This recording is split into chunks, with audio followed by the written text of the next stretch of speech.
പ്രിയപ്പെട്ട കുട്ടികളെ, നമുക്കപ്പോൾ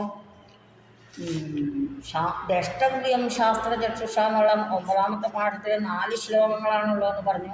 അതിൽ 2 ശ്ലോകം ആദ്യ ഭാഗത്തിൽ നമ്മൾ പഠിച്ചു കഴിഞ്ഞു. ഇനി 3ാമത്തെ ശ്ലോകമാണ്. കാളിദാസ മഹാകവിയുടെ മാളവികാഗ്നിമിത്രം എന്ന് പറഞ്ഞ നാടകത്തിലുള്ള ഒരു ശ്ലോകമാണ്. അതിൽ കൊടുത്തിട്ടൊക്കെ ഉണ്ട് കേട്ടോ. അത് നിങ്ങളെ ശ്രദ്ധിക്കില്ലായിരിക്കും ചിലപ്പോൾ, അതുകൊണ്ടാണ് ഞാൻ പറഞ്ഞത്. കാളിദാസ മഹാകവിയുടെ 7 കൃതികൾ പ്രസിദ്ധമായിട്ടുണ്ട്. 3 നാടകങ്ങൾ: മാളവികാഗ്നിമിത്രം, വിക്രമോർവശീയം, അഭിജ്ഞാനശാകുന്തളം എന്ന 3 നാടകങ്ങൾ, പിന്നെ കുമാരസംഭവം, രഘുവംശം എന്ന 2 മഹാകാവ്യങ്ങൾ, അർദ്ധസംഹാരം എന്ന് പറഞ്ഞൊരു ഖണ്ഡകാവ്യം, മേഘസന്ദേശം എന്ന് പറയുന്ന ഒരു സന്ദേശകാവ്യം. ഇങ്ങനെ 7 കൃതികൾ പ്രശസ്തമാണ്. നാടകങ്ങളിൽ അദ്ദേഹം ആദ്യം എഴുതിയ കൃതിയാണ് മാളവികാഗ്നിമിത്രം. അതിലുള്ള ഒരു ശ്ലോകമാണിത്. വിചിന്യയേവ ഗുണദോഷ വിവേചനം കരണീയം. ചിന്തിച്ചു മാത്രമേ നമ്മൾ ഗുണത്തെയും ദോഷത്തെയും വേർതിരിച്ച് കാണാവൂ.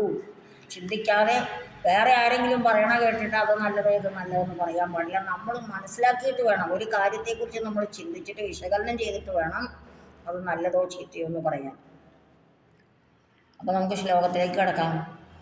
പുരാണമിത്യേവ ന സാധു സർവം ന ചാപി കാവ്യം നവമിത്യവദ്യം സന്തഃ പരീക്ഷ്യാന്യതരദ്ഭജന്തേ മൂഢ പരപ്രത്യയനേയ ബുദ്ധിഃ.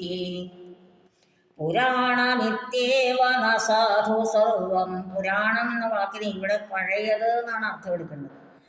പുരാണം ഇതിയേവ, പഴയതാണ് എന്നുള്ളത് കൊണ്ട് തന്നെ, ന സാധു സർവം, എല്ലാം നല്ലതാവണമെന്നില്ല. സാധു നല്ലത്, സമീചീനമായത്, ശരിയായത് എന്നൊക്കെ അർത്ഥമുണ്ട്. സാധുവായത് എന്ന് പറഞ്ഞാൽ കൊള്ളാവുന്നത്. അപ്പോൾ നമ്മൾ സാധാരണ പറയാറുണ്ട് പഴയതെല്ലാം നല്ലതാണ്, പുതിയതൊന്നും അത്ര നല്ലതല്ല എന്നൊക്കെ പറയാറുണ്ട്. പക്ഷെ ഇവിടെ കവി പറയാണ് പുരാണമിത്യേവ ന സാധു സർവം. പുരാണം ഇതിയേവ, പുരാണം എന്നുള്ള കാരണം കൊണ്ട് തന്നെ സർവം ന സാധു, എല്ലാം നല്ലതാകണമെന്നില്ല. ന ചാപി കാവ്യം നവമിത്യവദ്യം. കാവ്യങ്ങൾ നവം ഇതി, പുതിയതാണ് എന്നുള്ളത് കൊണ്ട്, അവദ്യം ന ചാവി, അവദ്യമല്ല, അതായത് ദോഷയുക്തമല്ല, ദോഷമുള്ളതാവണമെന്നില്ല. പുതിയതാണെന്ന് വെച്ചത് കൊള്ളില്ലാത്തതാവണമെന്നില്ല. അവദ്യം ദോഷമില്ലാത്തത്, അല്ല ദോഷമുള്ളത്, അനവദ്യം ദോഷമില്ലാത്തത്. അവദ്യം എന്നുള്ളതിൻ്റെ വിപരീതപദമാണ് അനവദ്യം. അതെന്താണെന്ന് വെച്ചാൽ, ഈ മാളവികാഗ്നിമിത്രം നാടകം സ്റ്റേജിൽ അവതരിപ്പിക്കാൻ തുടങ്ങുകയാണ്. അപ്പോൾ അവിടെ ഒരാൾ ചോദിക്കുന്നുണ്ട്, ഈ നാടകം അവതരിപ്പിക്കുന്ന ആളെ ചോദിക്കുകയാണ്, എന്താണ് ഭാസമഹാകവിയുടെ മറ്റും 1ാമത്തെ നാടകങ്ങൾ എടുക്കുമ്പോൾ ഈ മാളവികാഗ്നിമിത്രം എന്തിനാണ് അഭിനയിക്കുന്നത് എന്ന് ചോദിക്കുന്നുണ്ട്. അപ്പോൾ ഭാസൻ കഴിഞ്ഞിട്ടുള്ള ആളാണ് കാളിദാസൻ, ഭാസൻ്റെ കാലഘട്ടത്തിന് ശേഷമുള്ള ആളാണ് കാളിദാസൻ.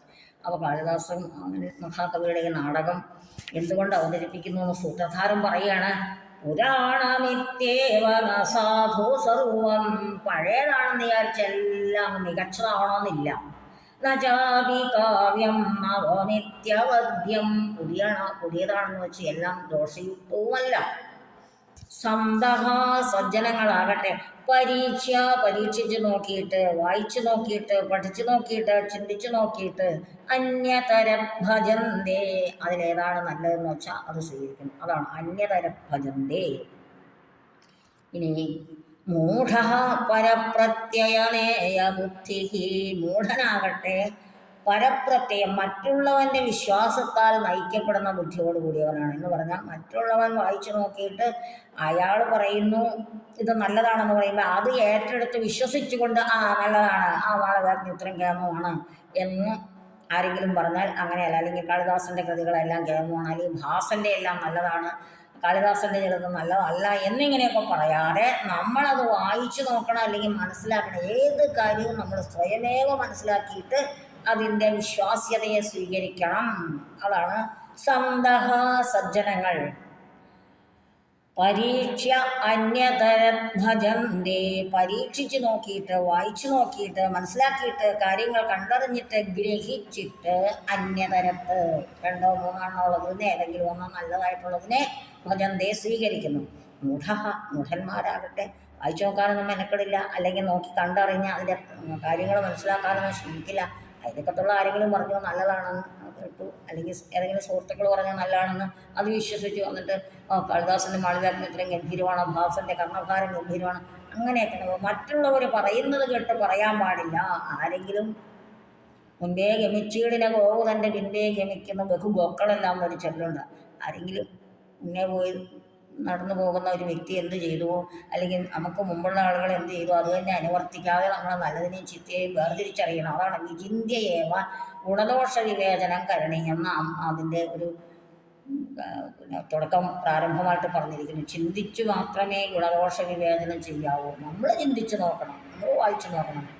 കാറ്റലോഗ് കണ്ടിട്ട് പുസ്തകങ്ങൾ നല്ലതാണെന്ന് പറയുന്ന ആളുകൾ ധാരാളമുണ്ട്. അല്ലെങ്കിൽ ആരെങ്കിലും പറഞ്ഞു കേട്ടോ, പാവങ്ങളെന്ന കൃതി വായിച്ചു നോക്കിയിട്ടുള്ള ഒരാൾ എന്നോട് പറയുകയാണ്, അതിഗംഭീരമായിട്ടോ പാവങ്ങൾ, അതിലെ കഥാപാത്രങ്ങളൊക്കെ ഭയങ്കര എന്താ പറയുക, ഉജ്ജ്വല കഥാപാത്രങ്ങളാണെന്നൊക്കെ പറയും. പക്ഷെ നമ്മൾ അതൊന്ന് വായിച്ചു നോക്കിയിട്ട് നമുക്ക് ബോധ്യപ്പെട്ടതിന് ശേഷമേ നമ്മൾ വേറൊരാളോട് പറയാൻ പാടുള്ളൂ. അതാണ് സജ്ജനങ്ങളും മൂഢന്മാരും തമ്മിലുള്ള വ്യത്യാസം. നമ്മൾ മൂഢബുദ്ധികളാകാൻ പാടില്ല എന്നാണ് ഇതിൽ നിന്ന് മനസ്സിലാക്കേണ്ടത്. ശ്ലോകം ഒന്നോടെ ചൊല്ലാം. പുരാണമിത്യേവ ന സാധു സർവം ന ചാപി കാവ്യം നവമിത്യവദ്യം സന്തഃ പരീക്ഷ്യാന്യതരത് ഭജന്തേ മൂഢപരപ്രത്യയനേയ ബുദ്ധിഃ. അന്വയത്തിലേക്ക് ആദ്യം നോക്കാം, എന്നിട്ട് നമുക്ക് സന്ധിയും വിഗ്രഹവും നോക്കാം. പുരാണമിതിയേവ, പുരാതനമിതി ഹേതുനായേവ, പഴയതാണെന്നുള്ള കാരണം കൊണ്ട്, സർവം എല്ലാം, സമസ്തം എന്ന് കൊടുത്തിട്ടുണ്ട്. സാധുന നല്ലതല്ല എന്ന് വെച്ചാൽ നിർദോഷമല്ല, ദോഷമുണ്ടാകാം. പഴയതെല്ലാം നല്ലതെന്ന് ചിന്തിച്ചുകൂടാ. നവം ഇതി പുതിയതാണ്, നൂതനമിത്യത കാവ്യം, കാവ്യസാഹിത്യം, നാടകമോ കാവ്യമോ എന്തായാലും, എന്നുവെച്ച അവദ്യം ദോഷയുക്തം ച നഭവതി, ദോഷമുള്ളതുമായിരിക്കണമെന്നില്ല. പുതിയതാണെന്ന് പറഞ്ഞ് എല്ലാം തള്ളിക്കളയാനും പാടില്ല. സന്തഹ വിദ്വജ്ജനാഹ, അറിവുള്ള ആളുകൾ, സജ്ജനങ്ങൾ, സജ്ജനാഹ എന്നുള്ള അണിങ്ങി ചേർക്കാണ്. സജ്ജനങ്ങൾ പരീക്ഷ യുക്തായുക്ത വിവേചനം കൃത്വ, നല്ലതേത് ചീത്തയേത് എന്ന് വിവേചിച്ചറിഞ്ഞിട്ട്, അന്യതരത് രണ്ടിൽ നല്ലതും ചീത്തയും ആയിട്ടുള്ള രണ്ടിൽ നിന്നും ഏകം ഭജന്തി സ്വീകുറുവന്തി സ്വീകരിക്കുന്നു. മൂഢഃ അനഭിജ്ഞഃ, വിവേകരാഹിത്യമുള്ള ആളുകൾ, വിവേകമില്ലാത്തവർ, വിവേകരഹിതാഹ. അനഭിജ്ഞഃ എന്ന് പറഞ്ഞാൽ അറിവില്ലാത്തവർ എന്നർത്ഥം. പരപ്രത്യയനേയ ബുദ്ധി ഭവതി, അന്യാഭിമതേന പ്രവർത്തമാനഃ ഭവതി, മറ്റുള്ളവർ പറയുന്നത് കേട്ട് പ്രവർത്തിക്കുന്നവരാകുന്നു. ഭാവാർത്ഥത്തിലേക്ക് കിടക്കാം. പ്രാചീനമിതി കാരണേനൈവ, പഴയതാണെന്നുള്ള കാരണം കൊണ്ട് തന്നെ, സർവമതി കാവ്യം നിർദോഷം ന ഭവതി, എല്ലാ കാവ്യങ്ങളും ദോഷം ഇല്ലാത്തതല്ല. എന്നുവെച്ചാൽ എല്ലാ കാവ്യങ്ങളും അത്ര മികച്ചതാവണമെന്നില്ല എന്നർത്ഥം. തഥാ അപ്രകാരം തന്നെ നൂതനമിതി ഹേതുന, പുതിയതാണെന്നുള്ള കാരണം കൊണ്ട്, സകലമതി കാവ്യം ദോഷയുക്തം ചാമ, എല്ലാ കാവ്യങ്ങളും ദോഷമുള്ളതുമല്ല. വിദ്വജ്ജനാഹ, അറിവുള്ള ആളുകൾ, സമ്യക് പരീക്ഷ, നല്ലവണ്ണം പരീക്ഷിച്ചറിഞ്ഞിട്ട്, വായിച്ചു നോക്കിയിട്ട്, അല്ലെങ്കിൽ യുക്തിപൂർവകം ചിന്തിച്ചു നോക്കിയിട്ട്, ഗാഭ്യാം രണ്ടെണ്ണത്തിൽ നിന്നും ഗുണയുക്തം ഏകം സ്വീകുർവന്തി, ഗുണമുള്ളതിനെ സ്വീകരിക്കുന്നു. അജ്ഞസ്തു, അജ്ഞനാകട്ടെ, ഗുണദോഷ വിവേചനം കർത്തും അസമർത്ഥ, ഗുണദോഷ വിവേചനം ചെയ്യാൻ കഴിവില്ലാത്തവനായിട്ട്, അന്വേഷാം അഭിമതാനുസാരം പ്രവർത്തതേ, മറ്റുള്ളവർ പറയുന്നത് കേട്ട് പ്രവർത്തിക്കുന്നു. ഇനി അടുത്തത് 4-ാമത്തെ ശ്ലോകമാണ്, ബുദ്ധചരിതത്തിൽ നിന്ന് എടുത്തതാണ്. നമുക്കതിനു മുമ്പ് ആ വാക്കുകളുടെ സന്ധിയൊന്ന് നോക്കാം. അതൊക്കെ നിങ്ങൾക്ക് അറിയാതെ പുസ്തകത്തിലുണ്ടല്ലോ എന്ന് വെച്ച് പറയാതെ പോയതാണ്. ഇത്യേവ, ഇതിയധികം വേവ, ചാവി ചാധികം അവി. അപ്പോൾ ഈ സന്ധിയൊക്കെ പഠിക്കുമ്പോൾ ഇതിൽ ചില കാര്യങ്ങൾ മനസ്സിലാക്കി പോയാൽ പിന്നെ നിങ്ങൾ പഠിച്ചിട്ടില്ലാത്തൊരു വാക്കിൻ്റെ സന്ധി ഇരിക്കാനും നിങ്ങൾക്ക് ബുദ്ധിമുട്ടുണ്ടാവില്ല. ഇതി എന്നുള്ളിടത്ത് ഒരു ഇകാരമുണ്ട്, ഏവ എന്നുള്ളിടത്ത് ഏകാരമുണ്ട്. ഇകാരവും ഏകാരവും കൂടെ ചേരുമ്പോൾ ഇവിടെ ഒരു യാ വരുന്നുണ്ട്, അതാണ് ഇത്യേവ. അതുപോലെ ചാവി, ച അധികം അവി, ദീർഘസന്ധിയാണ്. മറ്റേത് മോൾ പറഞ്ഞത് എൺസന്ധിയാണ്. ഇത്യവദ്യം, ഇരിയധികം അവദ്യം, ഇകാരത്തിന് ശേഷം ആകാരം വന്നു, അവിടെ ഒരു യാ വന്നു, അത് എൺസന്ധിയാണ്.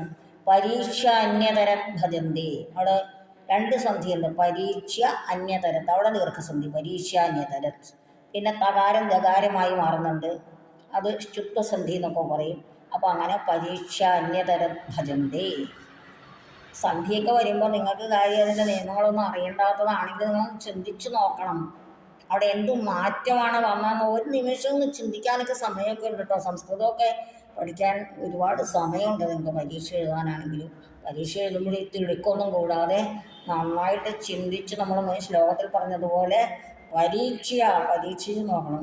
അടുത്തിരിക്കുന്നവൻ എഴുതിയത് കണ്ടിട്ട് ശരിയാവും, നല്ല മിടുക്കനായതുകൊണ്ട് അവൻ എഴുതിയവനെ ശരിയാവും വിചാരിച്ച് കോപ്പി അടിച്ചാൽ ചിലപ്പോൾ നമ്മുടെ തെറ്റിപ്പോയെന്ന് വരും. അപ്പോൾ നമ്മൾ മൂഢന്മാരാകാൻ പാടില്ല. സജ്ജനങ്ങളെ പോലെ പരീക്ഷാന്യതര ഭജന്തേ. ഇങ്ങനെ ഓരോ പാഠത്തിലും സന്ധികളൊക്കെ പഠിക്കുമ്പോൾ ഇതുപോലത്തെ ഒരു സന്ധി ഞാൻ കഴിഞ്ഞ പാഠത്തിൽ പഠിച്ചിട്ടുണ്ടായിരുന്നല്ലോ, അതുപോലത്തെ തന്നെയാണല്ലോ ഇതെന്ന് മനസ്സിലാക്കിയാൽ നിങ്ങൾ പഠിക്കാത്ത ഏതെങ്കിലും ഭാഗത്തുനിന്നൊരു സന്ധി വന്നാൽ നിങ്ങൾക്കത് പറയാൻ പറ്റും. അങ്ങനെ പറ്റണം. അതാണ് പാഠം പഠിക്കുന്നതുകൊണ്ട് ഉണ്ടാകേണ്ടത്. അല്ലാണ്ട് ഈ പാഠം പഠിച്ചു പരീക്ഷയ്ക്ക് ചോദ്യത്തിനെല്ലാം ആൻസർ ചെയ്തു എനിക്ക് A+ കിട്ടി, അത് അറിവിൻ്റെ ലക്ഷണമേ അല്ല. നിങ്ങൾ A+ കിട്ടാൻ വേണ്ടി പഠിക്കരുത്. ഞാനൊക്കെ പഠിച്ചിരുന്ന കാലത്ത് എൻ്റെ സാറിനോട് സാറേ ഇത് പരീക്ഷയ്ക്ക് വരുമെന്ന് ചോദിക്കും. നിങ്ങളെപ്പോലെ ഈ പഠിക്കുമ്പോൾ പരീക്ഷ എഴുതുന്ന ഒരു ലക്ഷ്യം മാത്രമേ അന്ന് അറിവൊന്നുമുള്ള കാലമല്ല. നിങ്ങളെപ്പോലെ തന്നെയാണ് ഞാൻ. അല്ലാണ്ട് വലിയ സവിശേഷതയൊന്നുമില്ല. സാറത് പരീക്ഷയ്ക്ക് വരുമോ? അപ്പോൾ സാറ് തല്ലാനാണ് തുടങ്ങുക. എന്താ അത് പരീക്ഷയ്ക്ക് എഴുതാനാണോ പഠിക്കുന്നത്? പരീക്ഷയ്ക്ക് എഴുതുക എന്നുള്ളത് വേറൊരു കാര്യമാണ്. ഈ പഠിക്കുക എന്നുള്ളത് നമ്മുടെ ജീവിതത്തിൻ്റെ അന്ത്യം വരെ നമുക്ക് വേണ്ട കാര്യമാണ്. അതുകൊണ്ടാണ് എനിക്ക് നിങ്ങളെ പഠിപ്പിക്കാൻ പറ്റുന്നത്. ഞാൻ കുറച്ച് കൂടുതലുള്ള വ്യക്തിയായിട്ട് പോലും നിങ്ങളെ ഈ കാര്യങ്ങൾ എൻ്റെ അധ്യാപകൻ, ഞാൻ 14 വയസ്സിൽ സംസ്കൃതം പഠിച്ചു തുടങ്ങിയ ആളാണ്. എൻ്റെ അധ്യാപകൻ പഠിപ്പിച്ച കാര്യങ്ങൾ അന്ന് പരീക്ഷ എഴുതാനും ജയിക്കാനും റാങ്ക് മേടിക്കാനും ജോലി കിട്ടാനും വേണ്ടിയിട്ട് മാത്രമല്ല പഠിച്ചത്, ആഗ്രഹത്തോടുകൂടി പഠിച്ചതുകൊണ്ടും അത് മനസ്സിൽ ഉറപ്പിച്ചു വെച്ചിരുന്നത് കൊണ്ടും. നിങ്ങളിപ്പോൾ ഈ പാഠപുസ്തകത്തിലല്ലാത്ത എന്തെങ്കിലും വന്നിട്ട് എന്നോട് ടീച്ചറെ ഇതൊന്ന് പറഞ്ഞു തന്നെന്ന് പറഞ്ഞാൽ എനിക്ക് പറഞ്ഞു തരാൻ കഴിയുന്നത് അതുകൊണ്ടാണ്. അങ്ങനെയാണ് വേണ്ടത്. പിന്നീട് നമുക്കിതുകൊണ്ട് എന്തെങ്കിലും പ്രയോജനം ഉണ്ടാവും. ഭാവിയിൽ നിങ്ങളോട് ആരെങ്കിലും കുട്ടികളെ നിങ്ങൾ സംസ്കൃതം പഠിച്ചവരല്ലേ, ഈ നാരായണീയ ശ്ലോകത്തിൻ്റെ അർത്ഥം എന്താണ്, ഈ ഭാഗവത ശ്ലോകത്തിൻ്റെ അർത്ഥം എന്താണെന്ന് പറയുമ്പോൾ അതൊന്ന് വായിച്ചു കൊടുക്കാനെങ്കിലും നിങ്ങൾക്ക് അറിയണം. അല്ല ഗഹനമായ അർത്ഥം ഉണ്ടെങ്കിൽ എത്രത്തോളം ഞാൻ പഠിച്ചിട്ടില്ല കേട്ടോ എന്ന് നിങ്ങൾക്ക് പറയാം. ലളിതമായ അർത്ഥമാണെങ്കിൽ നിങ്ങൾക്കത് പറഞ്ഞു കൊടുക്കുക. അവിടെയാണ് നിങ്ങളുടെ പഠനത്തിൻ്റെ പ്രയോജനം നൽകുന്നു. അല്ല നിങ്ങൾ A+ മേടിക്കുന്നതിലൊന്നും അല്ല നിങ്ങളുടെ പഠനത്തിന് പ്രയോജനം. എന്നുവെച്ചാൽ A+ കിട്ടിയാൽ വേണ്ടാന്നൊക്കെ കേട്ടോ. ഒരു കാര്യം തന്നെയാണ്, അതും ആവശ്യമുള്ളൊരു കാര്യം തന്നെയാണ്. ഓക്കെ, ഇതൊക്കെ പറയുമ്പോൾ പഠിപ്പിക്കുന്ന ആളോട് ദേഷ്യം വരരുത്. ഓക്കെ, ഇനി ഇവിടെ ഒരു വിഗ്രഹവാക്യം കൂടെ ഉണ്ട്. പരപ്രത്യയമേയ ബുദ്ധി. പരൻ്റെ പ്രത്യയം, മറ്റുള്ളവൻ്റെ വിശ്വാസം, അതിനാൽ നയിക്കപ്പെടുന്ന ബുദ്ധിയുള്ളവൻ. പരേഷാം പ്രത്യേക പരപ്രത്യേകം തേന നേയാ ബുദ്ധി യസ്യ സഹ. അതായത് മറ്റുള്ളവൻ്റെ വിശ്വാസം കൊണ്ട് നയിക്കപ്പെടുന്ന ബുദ്ധിയോട് കൂടിയവൻ എന്നാണ് അതിൻ്റെ അർത്ഥം.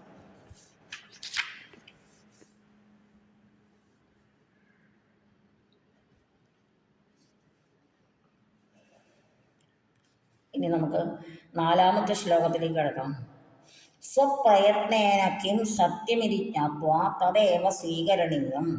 സ്വന്തം പ്രയത്നം കൊണ്ട് സത്യത്തെ തിരിച്ചറിഞ്ഞ് അത് സ്വീകരിക്കണം. മുമ്പ് പഠിച്ച ശ്ലോകത്തിൻ്റെ ഏകദേശ അർത്ഥം ഇതിനും വരുന്നുണ്ട്. ബുദ്ധചരിതത്തിൽ നിന്നുള്ളതാണ്. പുസ്തകത്തിൻ്റെ പേരൊക്കെ കൂടെ എഴുതിയേക്കണത് കൊണ്ട് പിന്നെ ബുദ്ധൻ്റെ ചിത്രവും കൊടുത്തിട്ടുണ്ട്.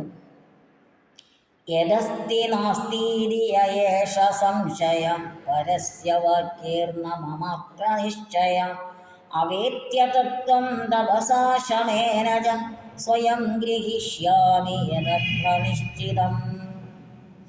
യദസ്തി നാസ്തീതി യേഷ സംശയ പരസ്യ വാക്യേർന മമത്ര നിശ്ചയ അവേത്യ തത്വം തപസാ ശമേന ച സ്വയം ഗ്രഹിഷ്യാമി യദത്ര നിശ്ചിതം. യത് അസ്തി യത് നാസ്തി ഇതി വിഷയേ സംശയഃ ഏഷഃ സംശയഃ. എന്താണ് നിലനിൽക്കുന്നത് എന്താണ് നിലനിൽക്കാത്തത് എന്ന കാര്യത്തിൽ ഒരു സംശയം വരാം നമുക്ക്. അത് പരസ്യവാക്യേർണ, മറ്റുള്ളവൻ്റെ വാക്യം കൊണ്ടല്ലാതെ നമ്മൾ തീരുമാനത്തിലെത്തിച്ചേരേണ്ടത്. മമ അത്ര നിശ്ചയ, എൻ്റെ നിശ്ചയത്തിനാണ് പ്രാധാന്യം. അതായത് നമ്മളാണ് നിശ്ചയിക്കേണ്ടത്. ഈ നിശ്ചയം എങ്ങനെ കിട്ടും? അവേത്യ, മനസ്സിലാക്കിയിട്ട്. ഈ അവ എന്നുള്ളതിന് താഴോട്ടെന്നാണ് അർത്ഥം. ആരോഹണം അവരോഹണം നമ്മൾ പഠിച്ചിട്ടുണ്ട്. അവ താഴേക്ക്, അവ ഏത്യ താഴേക്ക് പോയിട്ട് മീൻസ് അനലൈസ് ചെയ്തിട്ട് എന്നാണ് അവിടെ അവേത്യ എന്നുള്ളതിന് അർത്ഥം മനസ്സിലാക്കേണ്ടത്. അനലൈസ് ചെയ്തിട്ട്, തത്വം അപേക്ഷ, തത്വത്തെ അനലൈസ് ചെയ്തിട്ട് തപസാ ശമേനച്ച ഈ തത്വം, അതായത് റാഷണലായിട്ടുള്ള കാര്യങ്ങളെ നമ്മൾ അവഗ്രഹിച്ച് ഈ അനലൈസ് ചെയ്യുക എന്ന് പറഞ്ഞാൽ അവഗ്രഹിക്കുക എന്നർത്ഥം. നന്നായിട്ട് മനസ്സിലാക്കണം. അതെങ്ങനെ മനസ്സിലാക്കാൻ പറ്റും? നമ്മുടെ ബുദ്ധി തീക്ഷണമാക്കണം. തപസ് കൊണ്ടും ശമം കൊണ്ടും. ശമം എന്ന് പറഞ്ഞാൽ അറിയാലോ, അതായത് നമ്മുടെ വൈകാരിക ഭാവങ്ങളെ ശമിപ്പിച്ചു നിർത്തുന്നതിലൂടെ പെട്ടെന്ന് ദേഷ്യം വരിക, പെട്ടെന്ന് ഇഷ്ടം തോന്നുക, പെട്ടെന്ന് അട്ടഹസിക്കുക, പെട്ടെന്ന് ചിരിക്കുക, പെട്ടെന്ന് കരയുക, അങ്ങനെയൊക്കെയുള്ള ഭാവങ്ങളൊന്നും കൂടാതെ നല്ല സ്ഥിരമായ മനോനിലയോടുകൂടി ചിന്തിക്കണം. തപസ് വേണം എന്ന് പറഞ്ഞാൽ എന്താണ് അർത്ഥം? തപസ്സെന്ന് പറഞ്ഞാൽ ഈ മനസ്സിനെ ഏകാഗ്രമാക്കി നിർത്തുക എന്നാണ് അർത്ഥം. മനസ്സ് ഏകാഗ്രമായിരിക്കുകയും ഹൃദയഭാവങ്ങളെ, മാനസിക ഭാവങ്ങളെ സന്തുലനാവസ്ഥയിൽ കൊണ്ടുനടക്കുകയും ചെയ്യുമ്പോൾ മാത്രമേ നമുക്ക് സത്യം ഗ്രഹിക്കാൻ പറ്റുള്ളൂ. അങ്ങനെ തത്വത്തെ അപഗ്രഹിച്ച് മനസ്സിലാക്കിയിട്ട്, അനലൈസ് ചെയ്ത് മനസ്സിലാക്കിയിട്ട്, തപസാ ശമേനജ മനസ്സ് ഏകാഗ്രമാക്കിയിട്ട്, അതാണ് തപസ്സ എന്നുള്ള വാക്കുകൊണ്ടോടെ ഉദ്ദേശിക്കുന്നത്. മനസ്സിനെ ആക്കിയിട്ടും ഹൃദയഭാവങ്ങളെ, മാനസിക ഭാവങ്ങളെ സന്തുലനാവസ്ഥയിൽ, അതാണ് ശമേനജ. സ്വയം ഗ്രഹിഷ്യാമി, സ്വയം ഗ്രഹിക്കുന്നു ഞാൻ, തത്വങ്ങളെ ഗ്രഹിക്കുന്നു. അങ്ങനെയാണ്. യതത്ര നിശ്ചിതം, ഇവിടെ നിശ്ചയിച്ച് തീരുമാനിക്കേണ്ട, മനസ്സിലാക്കേണ്ട കാര്യം എന്താണെന്ന് ഞാൻ ഉള്ളിൽ ഉറപ്പിക്കുന്നത് എൻ്റെ ബുദ്ധി സ്ഥിരമായി നിർത്തിക്കൊണ്ടും എൻ്റെ ഭാവങ്ങളെ സന്തുലനാവസ്ഥയിലാക്കിക്കൊണ്ട് വേണം. അല്ലാതെ പരസ്യ വാക്കേർണ, മറ്റുള്ളവൻ്റെ വാക്കുകൊണ്ടല്ല. മമ അത്ര നിശ്ചയ, എൻ്റെയാണ് തീരുമാനം. നമുക്ക് തന്നെ നോക്കാം. യത് അസ്തി യത് ന അസ്തി. യത് അസ്തി എന്താണുള്ളത്, ഇത് നാസ്തി എന്താണില്ലാത്തത്. ഇതി യഹ സംശയ, ഇതി അയം സന്ദേഹ അസ്തി എന്നൊരു കാര്യത്തിൽ സന്ദേഹമുണ്ട്. അത്ര ഇവിടെ ഈ വിഷയത്തിൽ, അതായത് സന്ദേഹം വരുന്ന കാര്യത്തിൽ, പരസ്യ അന്യസ്യ വാക്യൈഹി വചനൈഹി മമ അസ്മാദിശാനാത്മ നിശ്ചയ, ഞാൻ തീരുമാനിക്കുന്നത്, ഞാൻ കാര്യങ്ങളിൽ സംശയമുള്ള കാര്യങ്ങളിൽ തീരുമാനമെടുക്കുന്നത്, എൻ്റെ മനസ്സുറപ്പിക്കുന്നത് മറ്റുള്ളവൻ്റെ വാക്കുകൊണ്ടല്ല. മമ അസ്മാദൃശാനാത്മ നിശ്ചയ നിർണയ നാസ്തിയേവ, അതായത് മറ്റുള്ളവൻ്റെ വാക്യം കൊണ്ടല്ല ഞാൻ തീരുമാനമെടുക്കുന്നത്. തപസാ ശമേനച്ച, തപസ്സുകൊണ്ടും കഠിന പ്രയത്നം കൊണ്ടും, അതായത് മനസ്സിനെ ഏകാഗ്രമാക്കി നിർത്തിക്കൊണ്ട്. ഇവിടെ കഠിന പ്രയത്നം എന്നുള്ള വാക്കിനേക്കാൾ അർത്ഥവത്തായിട്ടുള്ള ഇതെന്താണെന്ന് വെച്ചാൽ, കഠിന പ്രയത്നം എന്നുള്ളത് വെച്ചാൽ മനസ്സിനെ ഇങ്ങനെ ഏകാഗ്രമാക്കി നിർത്തുന്ന കഠിന പ്രയത്നം ഉള്ളവർക്കേ പറ്റുള്ളൂ. മനുഷ്യൻ്റെ മനസ്സൊക്കെ ചഞ്ചലമാണ്. നമ്മളിപ്പോൾ ക്ലാസ്സിൽ അധ്യാപകർ പഠിപ്പിച്ചുകൊണ്ടിരിക്കുകയാണെങ്കിൽ നമ്മുടെ മനസ്സ് ഇവിടെ അങ്ങനെ ശ്രദ്ധിക്കാറില്ല. നമ്മൾ അടുത്തിരിക്കുന്ന കുട്ടിയുടെ കാര്യത്തിലോ, അല്ലെങ്കിൽ റോഡിലൂടെ പോകുന്ന വാഹനത്തിലോ, ആ വാഹനത്തിൻ്റെ ശബ്ദത്തിലോ, അല്ലെങ്കിൽ ആരെങ്കിലും ക്ലാസ്സിലേക്ക് കടന്നു വരുന്നതിനെയൊക്കെ ശ്രദ്ധിച്ചുകൊണ്ട് നമ്മളിരിക്കും. പക്ഷെ അങ്ങനെയല്ല, ഏകാഗ്രമായ മനസ്സോടുകൂടി ശമേനച്ച, മനസ്സ് നിയന്ത്രിച്ചിട്ട്, അതായത് ഭാവങ്ങളെ നിയന്ത്രിച്ചിട്ട്, തത്വം അവേത്യ, സത്യം അവഗമ്യ, സത്യം മനസ്സിലാക്കിയിട്ട്, ഏതത്ര നിശ്ചിതം, അങ്ങനെയാണ് കാര്യങ്ങളെ നിർണ്ണയിക്കുന്നത്, തീരുമാനിക്കുന്നത്. എന്താണുള്ളത്, എന്താണില്ലാത്തത്, എന്താണ് ശരി, എന്താണ് ശരിയല്ലാത്തത്, എന്താണ് ചെയ്യേണ്ടത്, എന്താണ് ചെയ്യാൻ പാടില്ലാത്തത്, ഇത്തരം കാര്യങ്ങളിലൊക്കെ തീരുമാനമെടുക്കേണ്ടത് നല്ല ഏകാഗ്രമായ മനസ്സോടുകൂടി ഭാവങ്ങളെ സന്തുലനാവസ്ഥയിൽ നിർത്തിക്കൊണ്ട് ചിന്തിച്ച് നോക്കിയിട്ടാണ്. മനസ്സ് നിയന്ത്രിച്ച് ചിന്തിക്കുമ്പോൾ മാത്രമേ നമുക്ക് ശരിയേത് തെറ്റേതെന്ന് മനസ്സിലാവൂ. സ്വയം ഗ്രഹിഷ്യാമി, അങ്ങനെ സ്വയമാണ് ഗ്രഹിക്കേണ്ടത്. യത് അഭാവാർത്ഥം, യത് അസ്തി ഇത് നാസ്തി ഇത് വിഷയെ, എന്താണ് വേണ്ടത്, എന്താണ് വേണ്ടാത്തത്, അതല്ലെങ്കിൽ എന്താണുള്ളത്, എന്താണ് ഈ പ്രപഞ്ചത്തിൽ ഇല്ലാത്തത്. ഇത് വിഷയെ മമ സന്ദേഹോസ്തി, എന്ന കാര്യത്തിൽ എനിക്ക് സന്ദേഹമുണ്ട്. സാധാരണ മനുഷ്യർക്ക് സന്ദേഹങ്ങൾ ഉണ്ടാവാം. ഒരു ഇൻസെക്യൂരിറ്റി മനസ്സിന് തോന്നാം. ഐഡിയോളജിക്കലായിട്ട് ഇൻസെക്യൂരിറ്റി ഉണ്ടാവും, അല്ലാതെയും ഇൻസെക്യൂരിറ്റി ഒക്കെ ഉണ്ടാവും. അപ്പോൾ ഐഡിയോളജിക്കലായിട്ടുള്ള ഇൻസെക്യൂരിറ്റി വരുമ്പോൾ അന്യസ്യ വചനേ മമ വിശ്വാസവും നാസ്തിയേവ, മറ്റുള്ളവർ പറയുന്നത് ഞാൻ വിശ്വാസത്തിൽ എടുക്കാറില്ല. പ്രയത്നേന മനോനിയന്ത്രണേന വെച്ചാൽ പ്രയത്നം കൊണ്ടും മനസ്സിനെ നിയന്ത്രിച്ച് നിർത്തിയിട്ടും സ്വയമേവ തഥ്യം ജ്ഞാത്വ, സ്വയം തഥ്യം യാഥാർത്ഥ്യം എന്നാണ്. സത്യം, തഥ്യം എന്ന് പറഞ്ഞാൽ സത്യമെന്നും യാഥാർത്ഥ്യമെന്നും, യാഥാർത്ഥ്യവും സത്യവും ഒക്കെ തന്നെയാണല്ലോ. യഥാർത്ഥത്തിലുള്ളത് എന്താണെന്ന് ജ്ഞാത്വ, അറിഞ്ഞിട്ട് തദേവ സ്വീകരിഷ്യാമി, അത് തന്നെയാണ് സ്വീകരിക്കുന്നത് ഞാൻ എന്നർത്ഥം. അപ്പോൾ മുമ്പ് പഠിച്ചതുപോലെ തന്നെ പുരാണമിത്യേവ ന സാധു സർവം, അതേ ആശയം തന്നെയാണ് ഇതിലുള്ളത്, ഒരല്പ വ്യത്യാസം മാത്രമേ ഉള്ളൂ. അപ്പോൾ ഇനി നമുക്കതിൻ്റെ സന്ധി ഒന്ന് നോക്കാം. യദസ്തി, യത് അധികമസ്തി, അവിടുത്തെ തകാരം ദകാരമായി മാറി സന്ധി ചേർന്നിട്ടുണ്ട്. നാസ്തീരി, ന അസ്ഥി ഇരി, ദീർഘസന്ധിയാണ് രണ്ട് സ്ഥലത്തും. നാന്നുള്ളിടത്തും ദീർഘം, അസ്ഥി എന്നുള്ളിടത്തും ദീർഘം വന്നു. വാക്യീർണ, അവിടുത്തെ ഋകാരം വിസർഗമായി മാറി. വാക്യേഹി ന, നമാത്ര, നമാധികത്ര, ദീർഘസന്ധി. യദത്ര, ഏത് അധികമത്ര, തകാരം ദകാരമായി ഹൽസന്ധി എന്നൊക്കെ പറയും. ഓക്കെ, നോക്കാം. അന്വയം. യത് അസ്തി യത് വിദ്യതേ യത് നാസ്തി യത് ന വിദ്യതേ ഇതി ഏഷ സംശയഃ ഇത്യയം യഃ സന്ദേഹഃ അസ്തി അത്ര പരസ്യ വാക്യൈഹി. ഈ കാര്യത്തിൽ മറ്റുള്ളവൻ്റെ വാക്കുകൊണ്ടല്ല മമ ന നിശ്ചയഃ, ഞാൻ തീരുമാനമെടുക്കുന്നത്. തപസാ ശമേന ച തത്വമവേദ്യ, കഠിനപ്രയത്നം കൊണ്ടും മനോനിയന്ത്രണം കൊണ്ടും സത്യത്തെ മനസ്സിലാക്കിയിട്ട് ഏത് അത്ര നിശ്ചിതം, എന്താണോ ഇവിടെ നിർണ്ണയിക്കപ്പെടേണ്ടത് അത് സ്വയം ഗ്രഹിഷ്യാമി, ഞാൻ സ്വയം ഗ്രഹിക്കുന്നു. എന്ത് തീരുമാനമെടുക്കേണ്ടതെന്ന് ഞാൻ ചിന്തിച്ചുറപ്പിച്ചതിന് ശേഷമേ ചെയ്യാറുള്ളൂ എന്നർത്ഥം. ഇവിടെ പഠന പ്രവർത്തനങ്ങളിൽ ശ്ലോകാൻസതാളമാലവതു, ശ്ലോകങ്ങളെ താളത്തോടുകൂടി ചൊല്ലുക എന്നുള്ളതാണ്. അതിപ്പോൾ ഞാൻ ചൊല്ലിയിട്ടുണ്ട്. പിന്നെ നിങ്ങൾക്ക് പ്രത്യേകിച്ച് സവിശേഷമായ താളമുള്ള നല്ല കുട്ടികൾ നിങ്ങളുടെ ക്ലാസ്സുകളിലുണ്ട്, അവരൊക്കെ ചൊല്ലുക, മറ്റുള്ളവരെ ചൊല്ലി കേൾപ്പിക്കുക. ഇനി ശ്ലോകാനാം അന്വയം ലിഖതമുണ്ട്, അത് പുസ്തകത്തിൽ തന്നെയുണ്ട്, നമ്മളിപ്പോൾ പറഞ്ഞു പോയിട്ടുണ്ട്. പിന്നെ ആശയം സ്വവാക്യൈഹി ലിഖതു, അത് നിങ്ങൾ പുസ്തകത്തിലുള്ളത് പഠിച്ചു വയ്ക്കുക, എന്നിട്ട് അവതരിപ്പിക്കുക. ഇനി ഇഷ്ടതമസ്യ ശ്ലോകസ്യ ആസ്വാദന ടിപ്പണി ലിഖതു, ഞാൻ പറഞ്ഞാൽ എനിക്കിഷ്ടമുള്ള ശ്ലോകമല്ലേ പറയുക, നിങ്ങൾക്ക് ഇഷ്ടമുള്ള ശ്ലോകത്തിൻ്റെയാണ് എഴുതേണ്ടത്. എന്നാലും ഞാനൊരു മോഡലായിട്ട് ഒരെണ്ണം നിങ്ങൾക്ക് എഴുതി അയച്ചു തരുന്നതായിരിക്കും. ഇവിടെ എനിക്ക് ഏറ്റവും ഇഷ്ടപ്പെട്ട ശ്ലോകം വയമിഹ പരിരുഷ്ട എന്നുള്ളതാണ്. അതിൻ്റെ കാര്യങ്ങൾ ഞാൻ നിങ്ങൾക്ക് പറഞ്ഞു തരുന്നത്. നിങ്ങൾ സ്വയം എഴുതി പഠിക്കണം. നിങ്ങൾക്ക് ഇഷ്ടപ്പെട്ട ശ്ലോകം ഇതാവണമെന്നില്ല. അത് ഒത്തിരി വലിയ ശ്ലോകം ആയതുകൊണ്ട് ചിലപ്പോൾ നിങ്ങൾക്ക് ഇഷ്ടപ്പെടില്ല. നിങ്ങൾക്ക് ചിലപ്പോൾ ഇഷ്ടപ്പെടുന്നത് കാളിദാസൻ്റെ ആയിരിക്കും, പുരാണമിത്യം എന്ന സാധുസർവം. ഏതാ ഇഷ്ടമെന്ന് വെച്ചാൽ നിങ്ങൾക്ക് എഴുതി പിടിക്കുക. ഒരു മോഡൽ നിങ്ങൾക്ക് ആവശ്യമുണ്ടെങ്കിൽ, നിങ്ങൾ ഏതെങ്കിലും കുട്ടികൾക്ക് ആവശ്യമുണ്ടെങ്കിൽ എന്നോട് ചോദിച്ചാൽ ഞാൻ പറഞ്ഞു തരുന്നതായിരിക്കും. എഴുതി അയക്കണമെന്ന് നിർബന്ധമില്ല. കഴിഞ്ഞ ദിവസം തന്നെ വളരെ ദൂരെ നിന്നൊരു കുട്ടി വിളിച്ചിരുന്നു, ടീച്ചറെ അതെനിക്കൊന്ന് പറഞ്ഞു തരണമല്ലോ വേറൊരു പാഠത്തിന്. അപ്പോൾ ഞാൻ ആ കുട്ടിക്ക് മാർഗ്ഗനിർദ്ദേശം കൊടുത്തിട്ടുണ്ട്. അതുപോലെ ആഗ്രഹമുള്ള കുട്ടികളെ, തീവ്രമായ ആഗ്രഹമുള്ള കുട്ടികൾ എന്നോട് വിളിച്ച് ചോദിച്ചാൽ ഞാൻ പറഞ്ഞു തരുന്നതായിരിക്കും. പലർക്കും മടിയാണ് വിളിച്ചു ചോദിക്കാനൊക്കെ, വിളിക്കാൻ സമയം കണ്ടെത്താൻ നേരമില്ലല്ലോ. ഒരു പാഠം പഠിപ്പിച്ചിരുന്ന ഒരാളോട് ടീച്ചറെ നന്നായിട്ടുണ്ട് കേട്ടോ, ഇനി ഇതുപോലെ പഠിപ്പിക്കണേ, ഞങ്ങൾക്ക് കുറച്ചുകൂടി ആവശ്യമുണ്ട്, ഇന്നതിനൊക്കെ തരാമെന്നൊക്കെ ചോദിക്കണമെങ്കിൽ മറ്റുള്ളവൻ്റെ ഗുണം മനസ്സിലാക്കി അത് ആവശ്യപ്പെടണമെങ്കിൽ ഒരു നല്ല മനോനിലയുള്ളവർക്ക് മാത്രമേ പറ്റുള്ളൂ. അവരിവിടെ ഏതാണ്ടൊക്കെ പഠിപ്പിച്ചു, ഞങ്ങൾക്കതൊന്നും വലിയ കാര്യമല്ല, ഞങ്ങളുടെ സ്കൂളിലൊക്കെ പഠിപ്പിച്ചിട്ടുണ്ടല്ലോ, എന്തെങ്കിലുമൊക്കെ എഴുതി കൂട്ടി ഞങ്ങൾ എ+ മേടിക്കുക അത്രയേ ഉള്ളൂ എന്ന് വിചാരിക്കുന്നവരാണെങ്കിൽ അത് അങ്ങനെ പൊക്കോട്ടെ. അല്ല, ആരെങ്കിലും ചോദിക്കുകയോ ക്ലാസ് നന്നായി എന്ന് പറയുകയൊക്കെ ചെയ്താൽ അത് എനിക്കൊരു സന്തോഷമാണ്. വലിയ സന്യാസികൾക്ക് പോലും നല്ല കാര്യം കേൾക്കുന്നത് ഇഷ്ടമാണ്. പിന്നെ സാധാരണക്കാരുടെ കാര്യം പറയാനുണ്ട്. ഇനി ജീവനെ വിജയപ്രചോദകാനാം സുഭാഷിതാനാം സമ്പുട നിർമ്മാണം. സുഭാഷിതങ്ങൾ ശേഖരിക്കാൻ പറഞ്ഞിട്ടുണ്ട്, കഴിയുന്നത്ര ശേഖരിക്കുക.